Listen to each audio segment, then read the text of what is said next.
আসসালামু আলাইকুম ওয়া রাহমাতুল্লাহি ওয়া বারাকাতুহু ভিউয়ার্স।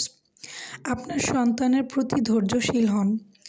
তাকে যখন একটা কাজ শিখাইতে যাবেন, তখন আপনার তাকে ওই কাজটা সবরের সাথে শিখাইতে হবে। সে কিন্তু একবারে পারবে না, তাকে বারবার করাইতে হবে। কিন্তু আপনি যদি তাকে শিখাইতে যেয়ে ঝাড়ি দেন, এটা এইভাবে না ওইভাবে করো, এটা এইভাবে করছো কেন? এগুলো করলে কিন্তু ও আর ওই কাজটা নিজে আর করতে চাইবে না। ওর ওই কাজটা করার প্রতি যে আগ্রহ আগে কাজ করত, সেটা এখন অনীহায় পরিবর্তিত হয়ে যাবে। কাজেই তাকে যখন কোনো কাজ শিখান, তখন অবশ্যই ধৈর্যের সাথে তাকে শিখাইতে যাবেন।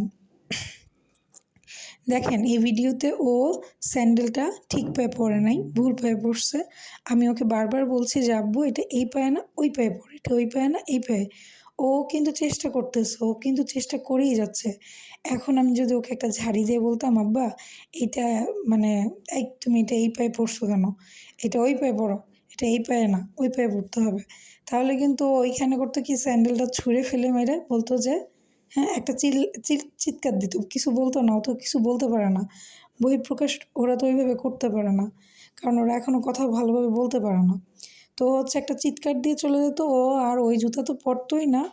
ও নেক্সট টাইমও জুতা পরার ক্ষেত্রে এই একই কাজটাই করতো। কাজেই এইভাবেই ধৈর্যের সাথে ওকে যে কোনো কাজ, বাচ্চাদের যে কোনো কাজ এভাবে ধৈর্যের সাথেই আপনাকে শিখাইতে হবে। আপনার বিরক্ত হওয়া যাবে না, আপনার রেগে গেলে চলবে না।